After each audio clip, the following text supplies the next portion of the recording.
Imagine you've just purchased a flat thinking you're a homeowner, only to realise that you don't truly own the property outright. Your leasehold agreement ties you to a third-party freeholder who controls vital aspects of your property, from ground rent to service charges, and there's nothing you can do about it. That's the reality for millions of leaseholders in the UK, but the UK government is changing that. The Leasehold Reform Act 2024 is set to completely reshape property ownership in England and Wales, giving more power to leaseholders and dramatically altering the landscape for landlords. Let's dive into what the Leasehold Reform Act means for both leaseholders and landlords, and what this monumental shift will look like as it unfolds. In the UK, leasehold is a type of property ownership where a third-party landlord, known as the freeholder, owns the land and the building. A leaseholder purchases the right to occupy the property for a fixed term. Often, the lease runs for about 125 years, but it can vary. Under the leasehold system, leaseholders pay an annual ground rent to the freeholder and may also be subject to other charges for services such as building maintenance. However, when a leaseholder's lease nears its expiry, it can lose significant value, and extending the lease or buying the freehold can be very expensive. The Leasehold Reform Act 2024 introduces several key measures designed to empower leaseholders and provide greater fairness within the system. The Act makes it cheaper and easier for leaseholders to extend their leases or buy their freeholds. One of the most significant changes is the removal of marriage value from the cost calculations. Previously, marriage value referred to the increased value of a property when a leaseholder sought to extend their lease or purchase the freehold. By removing this element, the cost of extending a lease is now much lower for leaseholders, significantly easing the financial burden. Another major provision in the Act is the increase of the standard lease extension term to 990 years, with ground rent reduced to a peppercorn, which is effectively zero. This ensures that leaseholders are not subjected to escalated ground rents, offering long-term protection and stability for homeowners. Additionally, the introduction of the right to manage, RTM, gives leaseholders the power to take over the management of their buildings. This allows them to have more control over maintenance decisions, appoint or dismiss management agents, and make key financial decisions, including managing service charges. For leaseholders, this offers an invaluable opportunity to gain more control over their living conditions, while for freeholders, it signifies a loss of revenue from management fees and control over the property operations. The Act also introduces a ban on new leasehold houses, with a few exceptions, and begins to place restrictions on leasehold flats, encouraging the transition to commonhold ownership, which eliminates the need for ground rents and offers homeowners greater control.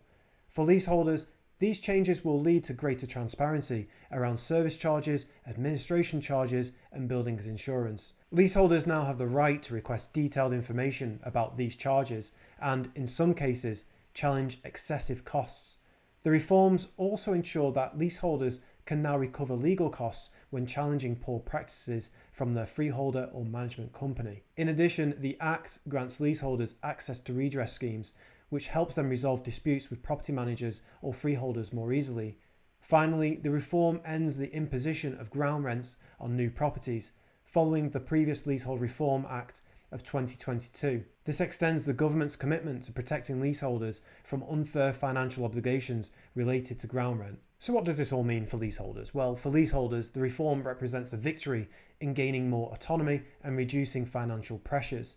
The new provisions make it easier and more affordable to extend leases or buy freeholds, and the removal of marriage value will save leaseholders substantial amounts of money when negotiating lease extensions. The right to manage provision is particularly important, allowing leaseholders to take charge of their building's management, potentially lowering maintenance costs and making decisions that better reflect the interests of the people living there. The transparency improvements will bring greater clarity around charges, which have often been a source of frustration for leaseholders facing unexpected or inflating costs. By giving leaseholders more control over finances and building management, the Act fosters a more equitable system for people living in leasehold properties. One of the most significant shifts in the future of housing ownership is the transition from leasehold to commonhold.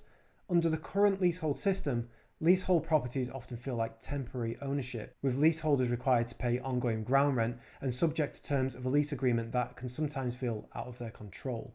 Commonhold is a system of property ownership where homeowners jointly own the land and the building they live in, providing more control over the property and management decisions.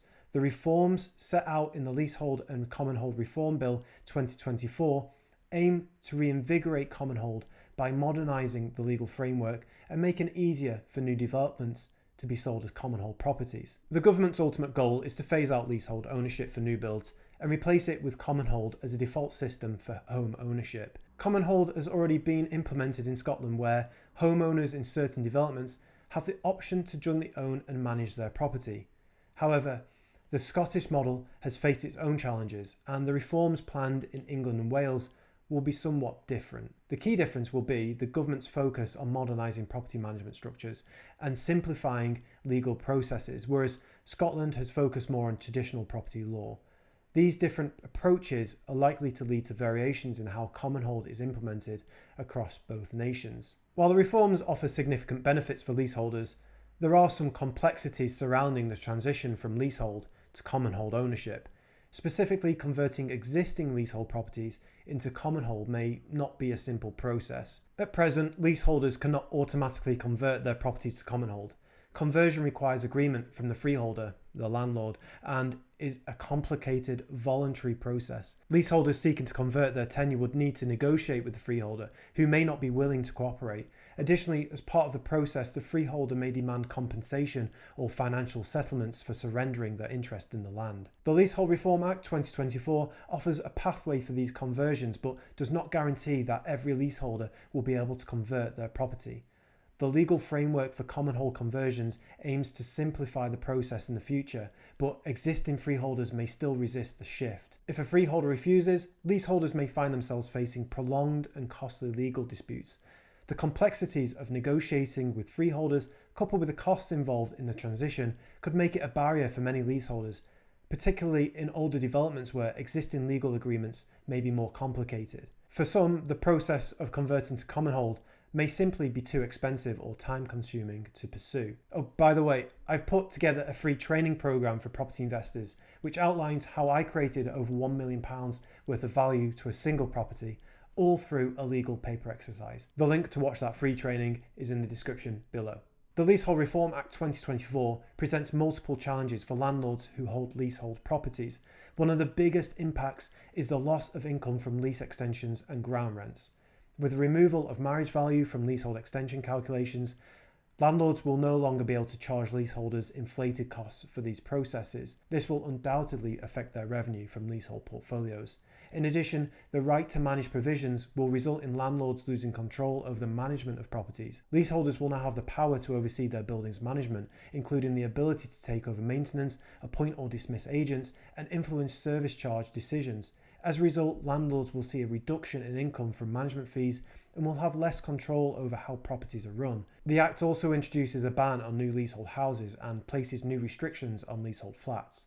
This means that landlords who might have previously relied on acquiring new leasehold properties to expand their portfolios will face significant limitations. The government's clear intention is to phase out leasehold ownership in favour of commonhold, and this shift further reduces landlords' ability to generate income from new leasehold properties. The Leasehold Reform Act 2024 represents a significant shift towards a more equitable property ownership system for leaseholders in the UK. The removal of marriage value, the introduction of the right to manage, and the move towards commonhold ownership are all major changes that will give leaseholders more control over their properties, reduce financial burdens, and improve transparency. For landlords, however, these changes could present challenges.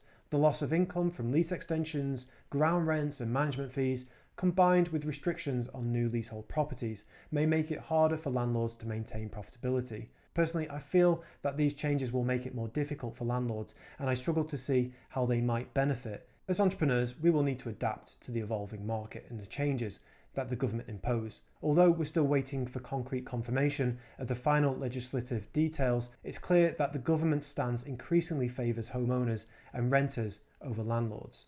As landlords who might still create new leases, it's important to stay ahead of the curve. New lease agreements must align with the latest legal requirements under the reform, and landlords should seek legal advice to ensure compliance with both current and future legal frameworks, which will continue to evolve as the transition towards commonhold progresses. The road ahead is likely to be smoother for leaseholders, but for landlords, the future is uncertain as the UK property market continues to adapt to the reform agenda. We will be keeping an eye on the developments of these reforms on this channel as they develop. And as I mentioned earlier, I'm sharing the formula that I used to create over £1 million worth of value to a single property, all without having any money of my own, just through a legal paper exercise.